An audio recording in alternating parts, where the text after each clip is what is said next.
Welcome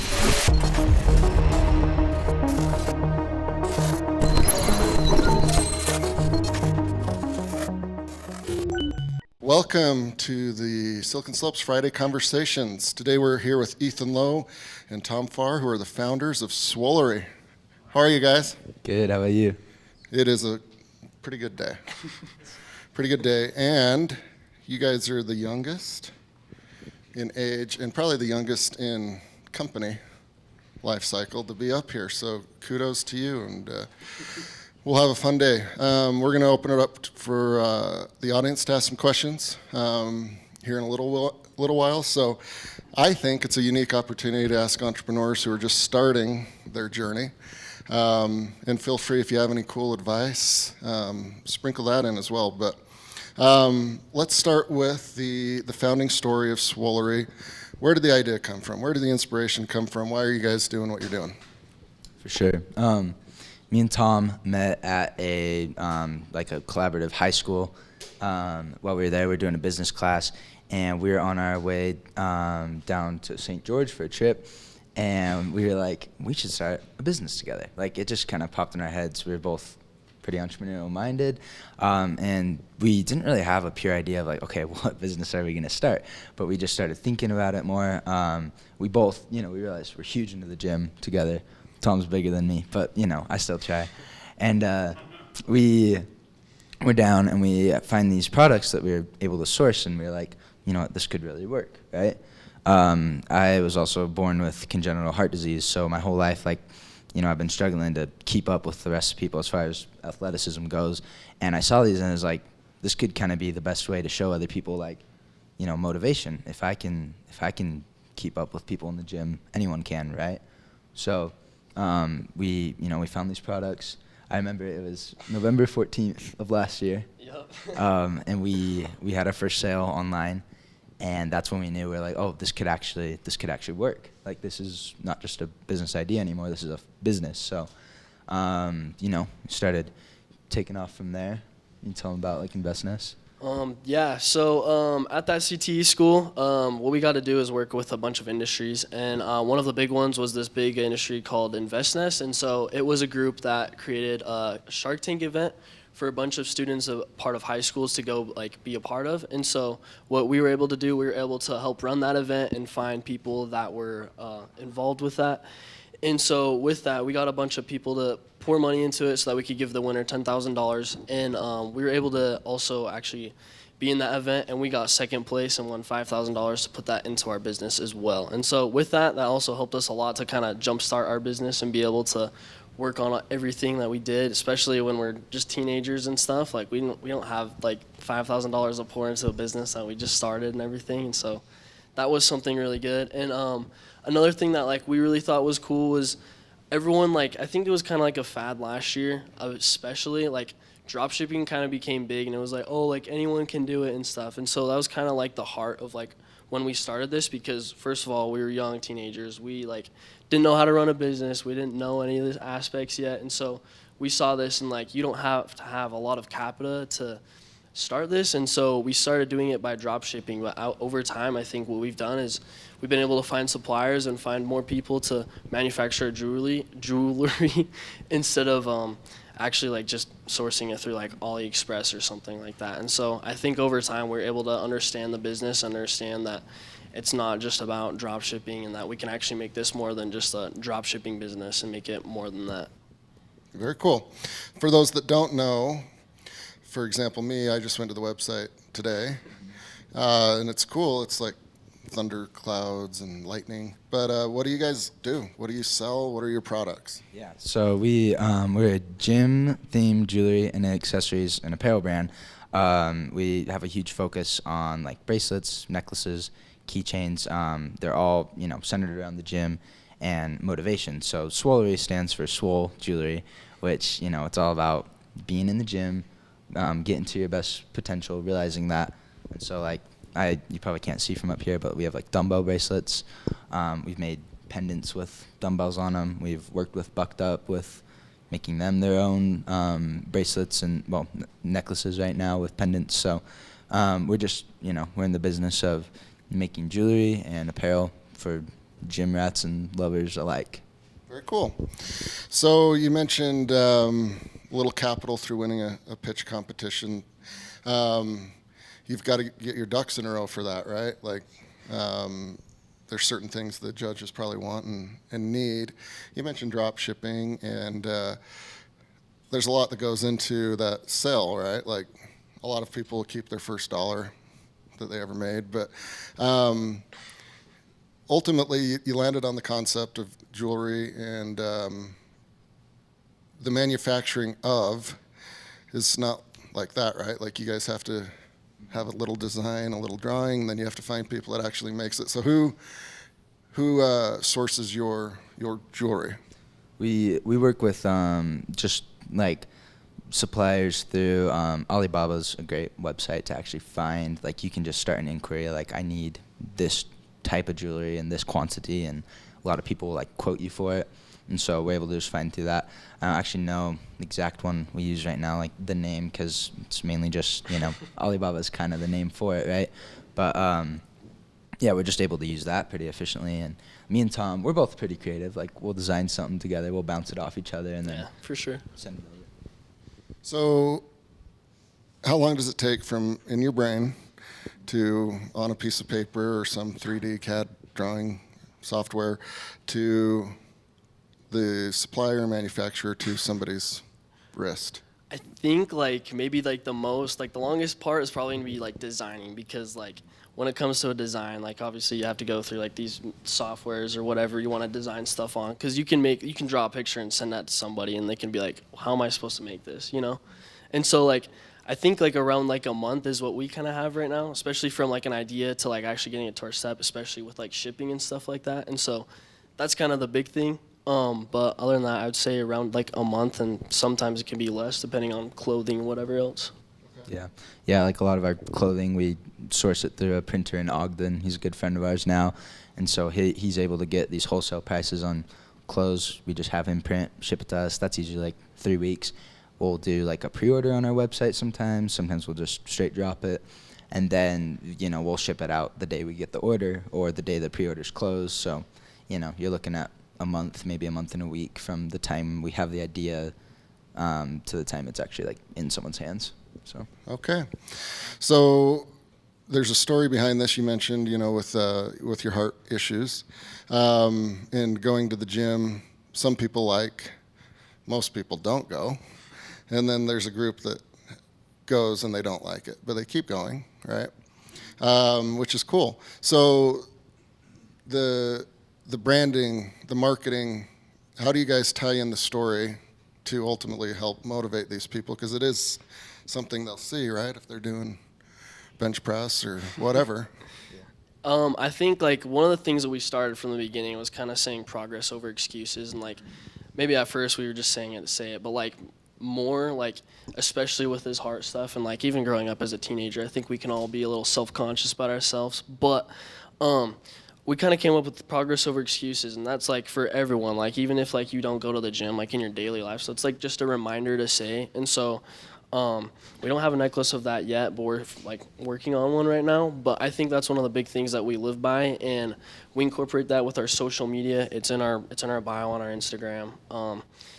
Using it just to publicize it in our reels and stuff like that is a big part of us, and just how to say and kind of tell everyone progress over excuses. The more excuses you make, the more you're just not gonna go to the gym or not do this or not do that. So it's something that we live by, and we try and make sure everyone else tries to live by that with our jewelry.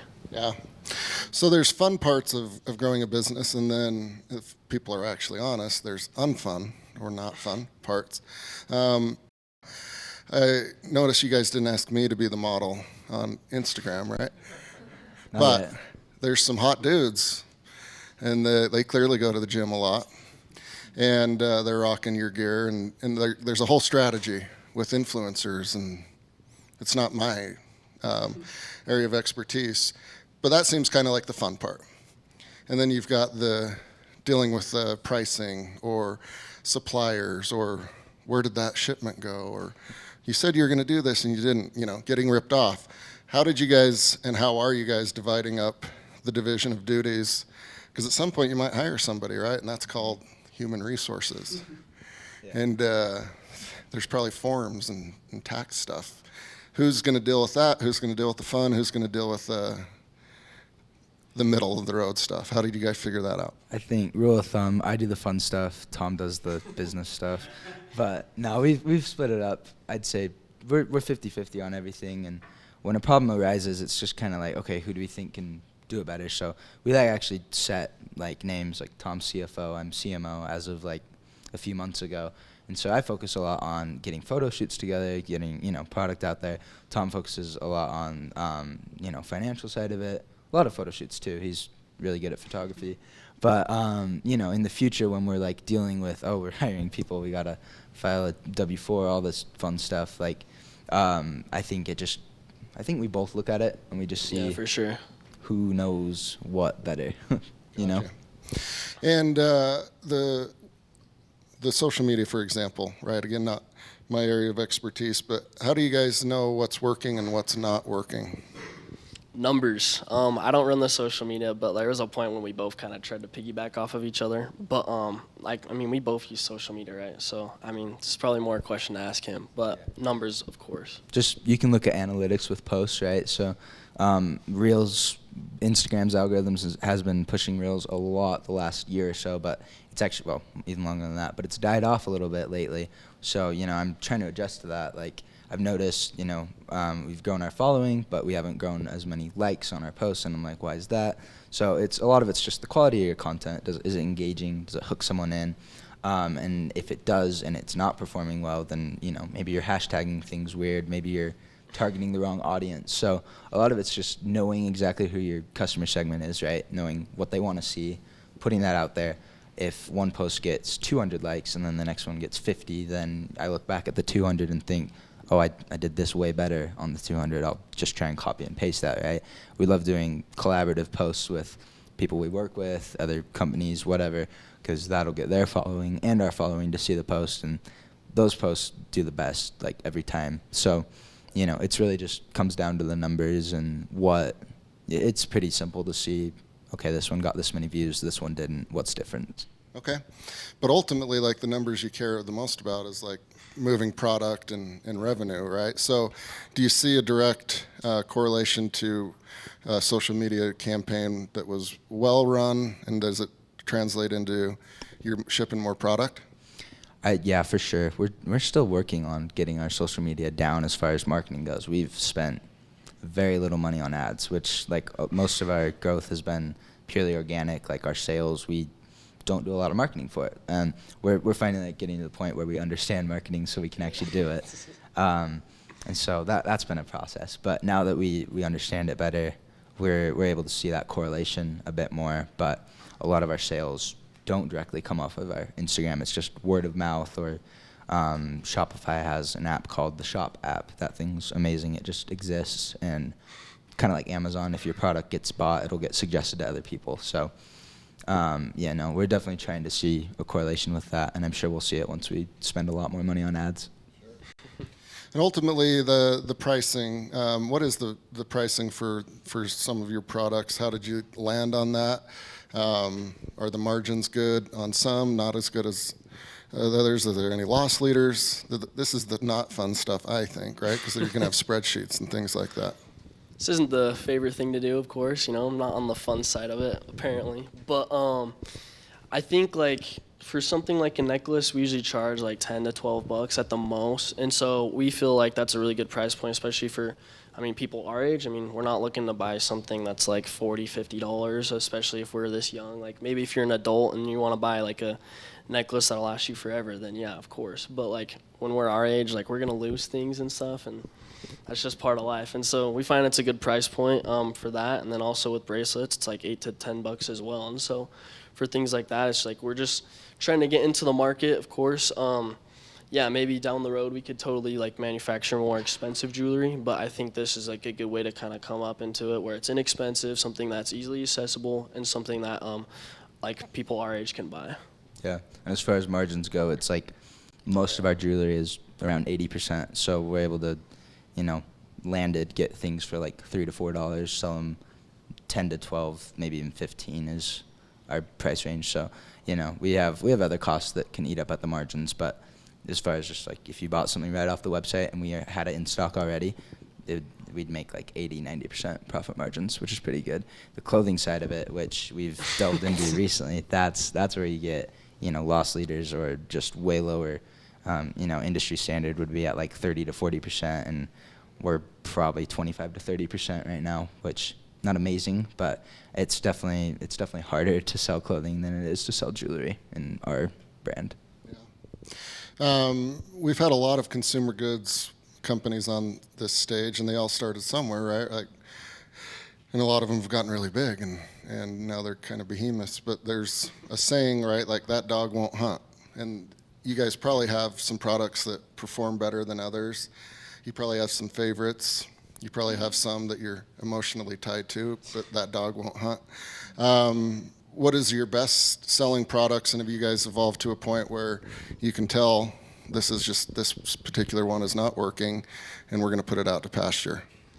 So obviously, like, our favorite necklace that we sell, not just emotionally, but like obviously, like, down to the numbers, our favorite necklace is going to be like our 45 plate one. So it's basically like a 45 plate that you'd see at the gym, right? It's just that on a pendant with a rope necklace.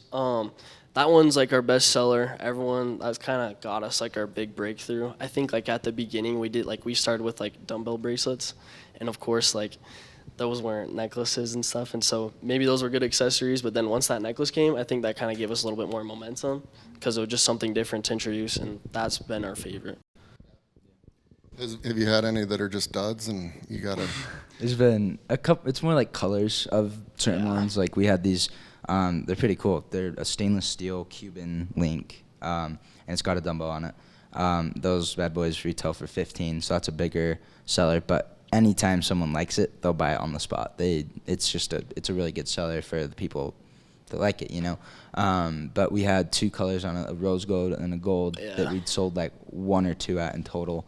And we just decided we'll take that off the site. Like, it's not worth buying an inventory just to have one or two sales with it eventually. So there's colorways of product that we decide.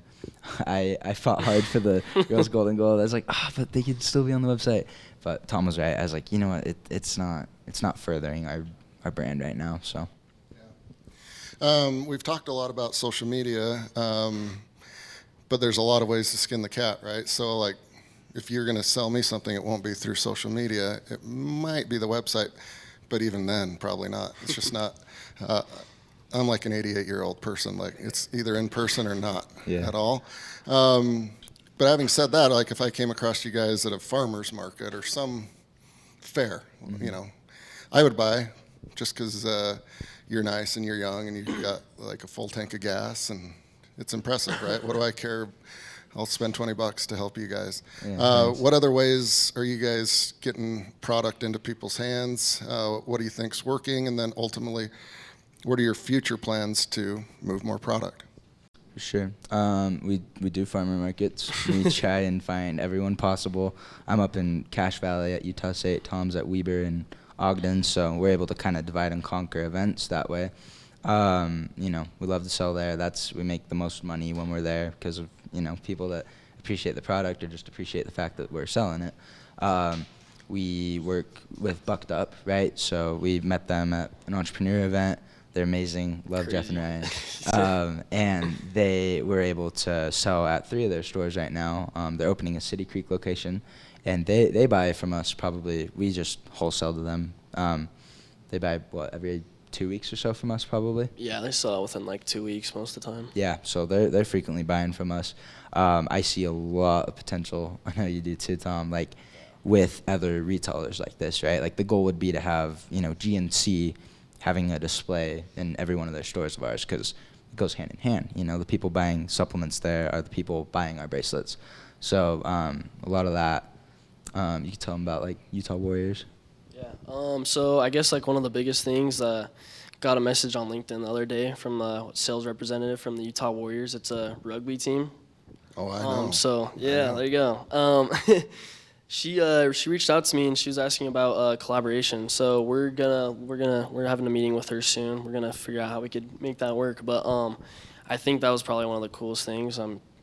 was kind of a first. But like, yeah, just meeting people and stuff like that, and going to markets and stuff. We even went to like a sneaker convention, brought our stuff there. Like we sold some shoes, and they're like, oh, like if you like the gym, here's this too. So it's like just like little things that we can like squeeze our stuff into, even if it's not like the perfect thing. Like sneakers, like how does that relate to jewelry? But like that was something like that. It was just really cool. But yeah, just like collaborations outside and inside of social media.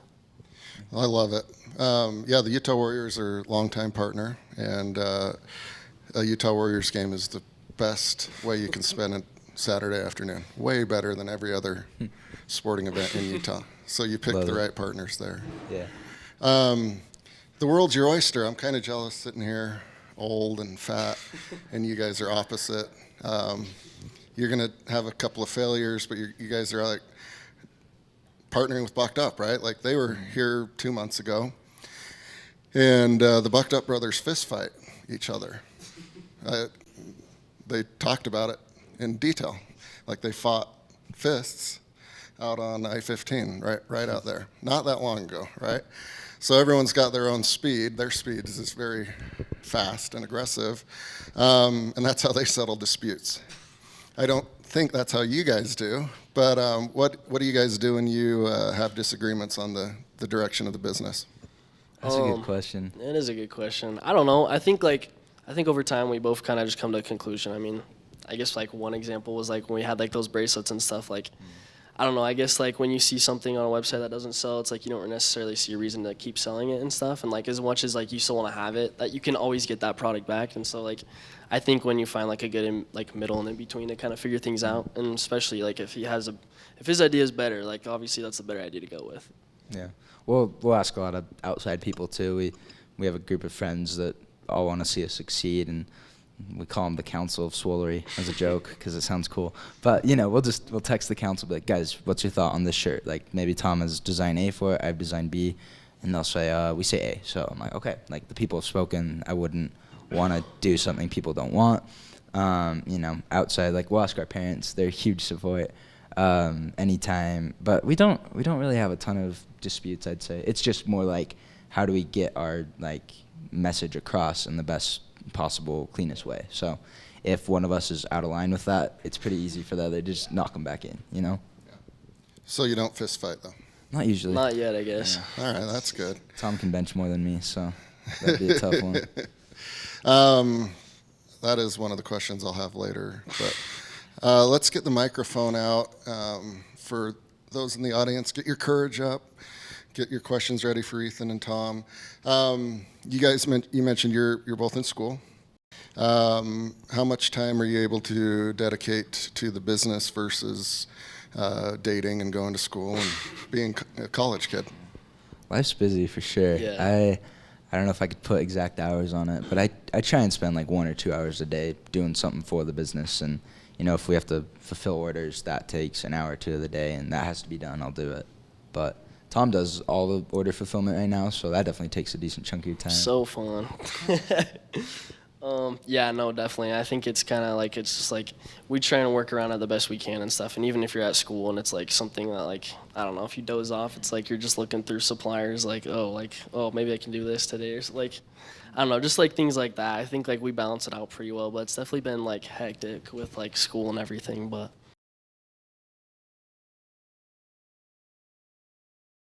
All right, just speak up right here. Yeah, have you had any issue dealing with your vendors overseas? Like communication issue, quality control, shipping, customer, all those kind of things. Definitely. Yeah, I would definitely say so.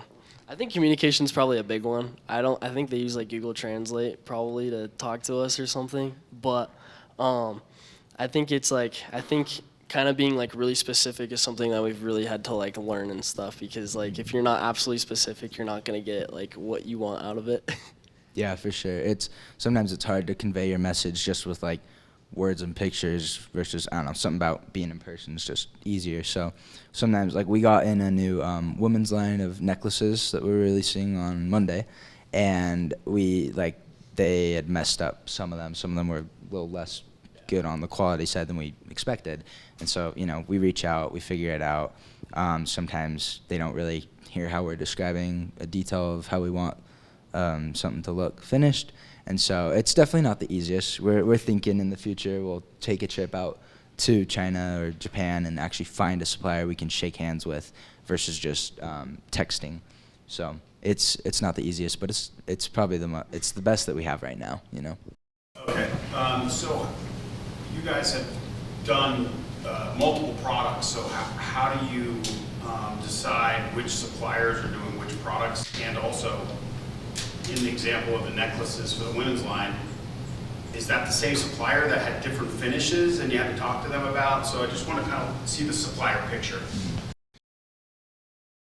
Yeah, we've used two main Chinese suppliers. One of them was one that I had found, and one of them was Tom had found. The one I'd found did our bucked up necklaces. The one Tom found did these women's ones. And the one with me, we tried to make another bucked up necklace. It's a 45 plate with the buck on it. It's cool. But the way they made it wasn't the inlay. It's a little hard to explain, but Yeah. It wasn't what you wanted. yeah, exactly. Yeah, basically. I think different suppliers are good at different things, especially with like when it comes to like a finish or something of a necklace. And so it's like depending on what you kind of want, like if someone makes like a certain finish that you want on this necklace and you want that for like another one, yeah, that same supplier will probably be contacted for that. But sometimes like the supplier won't be able to do that same thing that this other one could, so maybe you'll just have two different ones that manufacture like two different finishes just because like they can't do this finish like this company or this supplier does when like vice versa. So it kind of just depends on the product and like how you want it to be. In your disagreements with the supplier, do you get refunded, or are they like, well, suck it up, just pay us the new, pay us the new 500 Usually it's on our side of things because Alibaba's good about like customer like trade assurance, right? If the supplier messes up your order, that's their fault. So we haven't had anything where it's like, oh, we just got hosed, we just lost a lot of money. We've had sometimes like miscommunications where I say, hey, could you make me a mock-up of these? And they're like, oh, we just made 200. I'm like, we weren't ready to buy those yet, and so they might be frustrated, but we didn't say that. But it's on them most of the time, which is nice for us, but Yeah. we don't abuse that by any means. What advice do you have for high schoolers and college kids that are similar to you, that are entrepreneurial, and some wins and some failures?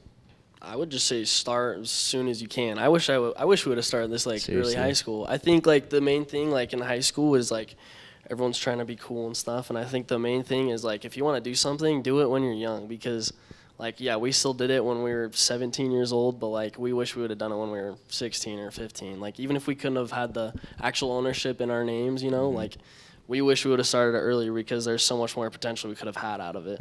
And if you're older and still looking to start any age, right, it just start today. Like I've had people approach me and be like, how do I start a business? I'm like, just start. Like that sounds a little too simple, right? But just if you have a product and you know it's going to do well, then make a website already, right? Like again, progress over excuses. Don't limit yourself to just what you think can happen, because we didn't think we'd be making custom jewelry for Bucked Up, and if we did, we thought it'd be in like 10 years, but that happened months ago, right? So it just all kind of depends on your mindset and how hard you want it, how bad you want it. Good for you guys. Any more questions? Curious, now that you're in the business and going to school, what are you going to school for? Is it business or something unrelated to the business? What are your thoughts? What are you guys studying in school? Yeah, so I'm finishing a minor in entrepreneurship, and then I plan on going to, I think like business admin or somewhere in there. I'm not 100% sure yet, but mine's definitely going to be in business, and I'm sure Ethan's is Yeah, as well. same here. I'm majoring in marketing as of now, minor in entrepreneurship as well. And then my goal, I think we might both do this. The U has a master's of business creation. I think we'll both end up there, which is a pretty sweet program. So yeah, marketing, entrepreneurship, and yeah. And you probably at some point soon, or if you're not there already, know more than your professors. Some of them blow me away. Some of them. Okay. How much money did you guys invest in the company? Do you have any investors currently? I think when we started, because we started drop shipping from the beginning, I think like we didn't really sacrifice more than like a couple $100. Yeah, minimal. And then once we won InvestNest, that got us $5K. And we also got this scholarship from EY, Ernst & Young, for Youth Entrepreneurs of the Year last year. So that was pretty cool. And that gave us $2,500? 2,000? 2,000. Yeah, so 2,000. we had a decent chunk of money from that. But when we like initially started, back of last year, it was just kind of like $50 here, $50 there to just get inventory out. But drop shipping was a good way to start just because it had zero upfront costs. As we moved into e-commerce, it was good timing that we had, $7,000 to go off of, because that's how we were able to get all our inventory actually overseas to us, be able to go to events, get designs up, more product.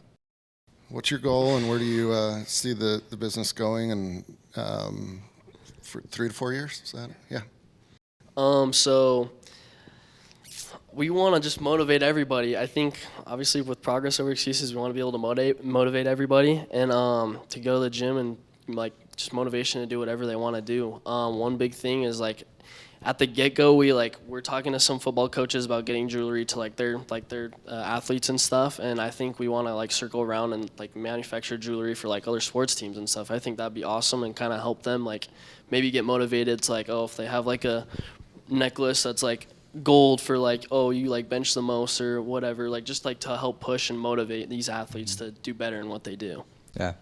Me and Tom are both planning on serving LDS missions within the year. Tom in March, February, me in August. So with that, we're gonna have to take a little hiatus, right? We're actually looking to hire someone on as the next CEO basically while we're gone, so our momentum doesn't lose its steam. At the very least, we somewhat stagnate versus just declining.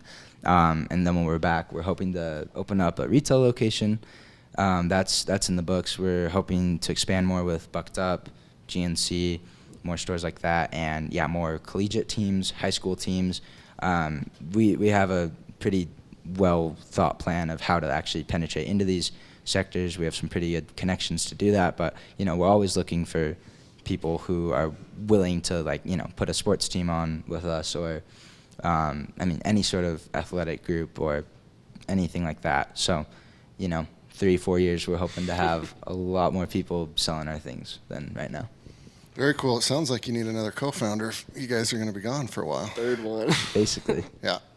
Good for you. That's a fun business case study right there, right? Start a business, leave for 2 years.